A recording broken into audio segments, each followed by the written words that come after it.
বাংলাদেশে যে বর্তমান অস্থিতিশীল পরিস্থিতি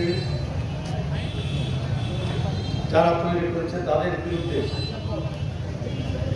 আজকের এই মুক্তিযোদ্ধাদের প্রতিবাদ সভা এমনকি বিক্ষোভ মিছিল। সম্মানিত জাতির শ্রেষ্ঠ সন্তান এই মুক্তিযোদ্ধা ভাইয়েরা, মুক্তিযোদ্ধা টাঙ্গাইল জেলার সকল নেতৃবৃন্দ, যারা আয়োজক কমিটি, সংক্রান্ত কমিটির নেতৃবৃন্দ, জেলা আওয়ামী লীগের সাধারণ সম্পাদক অ্যাডভোকেট জহুরুল ইসলাম সাহেব, আমাদের আশরাফুজ্জামান সিটি ভাই সহ জেলা আওয়ামী লীগের নেতৃবৃন্দ, মেয়র সিরাজুল হক আলমগীর ভাই, সাবেক মেয়র জনাব শামিনুর রহমান মিলন সহ জেলা আওয়ামী লীগের সকল নেতৃবৃন্দ, ছাত্রলীগ যুবলীগ এর নেতৃবৃন্দ, মুক্তিযোদ্ধা বিভিন্ন ইউনিট থেকে মুক্তিযোদ্ধা কমান্ডার ও সাবেক কমান্ডারবৃন্দ, আমি সকলকে আমার অন্তর থেকে শ্রদ্ধা জানাই। আজকে আপনারা দাওয়াত করেছেন, আপনাদের সাথে আমরা একত্রিত করে আমরা সকলে এখানে উপস্থিত হয়েছি। কি কারণে মুক্তিযোদ্ধার আজকে রাজপথে নামতে হলো স্বাধীনতার এই 53 বছর পর? কি কারণে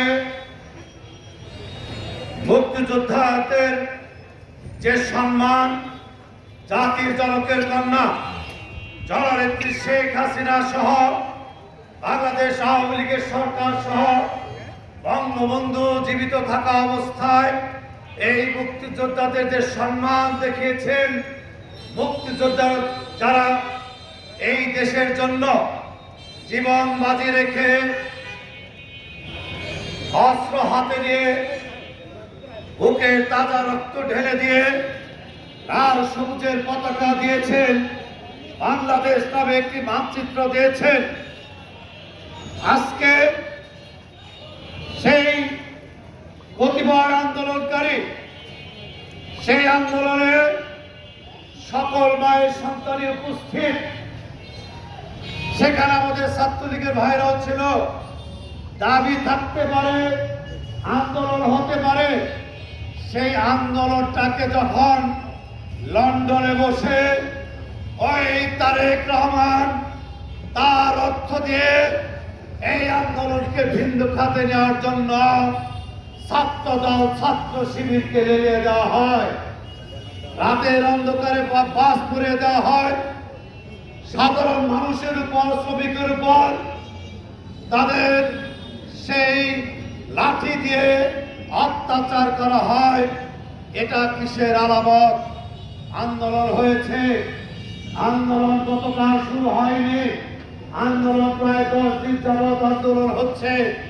ছাত্রলীগ তো কখনো সেই লাঠি সুটা নিয়ে আন্দোলনের বিরুদ্ধে কখনো নামেনি। যখন তারা ওই ঢাকা ইউনিভার্সিটি ক্যাম্পাসে স্লোগান দিতেছিল আমি রাজাকার, আমি রাজাকার, ঠিক তখনই ছাত্রলীগ এবং কি মুক্তিযোদ্ধা সন্তানরা প্রতিবাদ করেছে। আজকে আমি মনে করি যারা কোঠা আন্দোলনের নামে দাবি করেন, আপনারা কিন্তু বলতে পারবেন না যে আপনাদের সাথে ছাত্রলীগ ছিল না। একটা আন্দোলন যখন হয়, ছাত্রদের দাবি আদায়ের লক্ষ্যে সবাই থাকে। আর দাবিটা পানি রাখা এত কি বাসা লাগে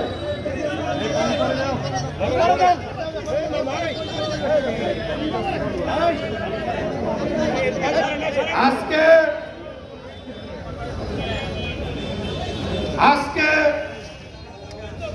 তারা একটা দাবি করতেই পারি, দাবি থাকতেই পারে। আমাদের যেমন জেলা পর্যায়ে ছাত্ররা সারা বিশ্ববিদ্যালয়ে নতুন ভবনের জন্য, সরকারিকরণের জন্য, বিনামূল্যে লেখাপড়ার জন্য আন্দোলন করে থাকে।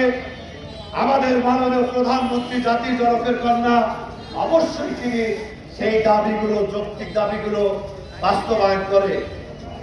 আর দাবি যখন আওয়ামী লীগকে, ছাত্রলীগকে যারা চ্যালেঞ্জ করে আন্দোলন করে তারা সেই আন্দোলনকারীর পিছন থেকে কালকে আমরা দেখেছি ছাত্র শিবিরের মিছিল, ছাত্র দলের মিছিল। তখন আমাদের বুঝতে আর দেরি হয় নাই কি দাবি ছিল, সরকারকে পতন ঘটাতে হবে।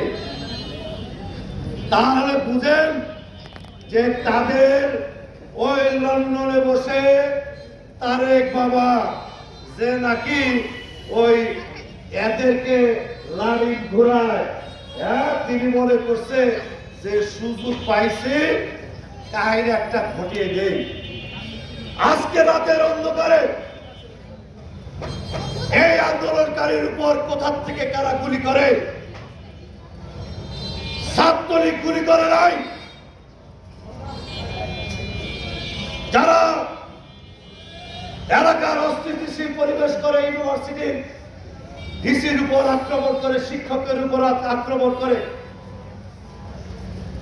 তারা কোথা থেকে ছাত্র হয়? আমার পিতার পরে আমার শিক্ষক, আমার জন্মদাতা পিতার পরে যাকে আমি সম্মান করি, তিনি হলো ইউনিভার্সিটির শিক্ষক। আর যারা শিক্ষকের উপরে হাত তুলতে পারে তারা কোনোদিন বাংলাদেশের মঙ্গল চায় না।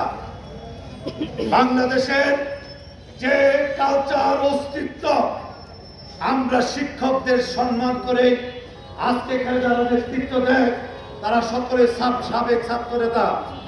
আমরা সেটা বাবা মার কাছ থেকে শিখেছি।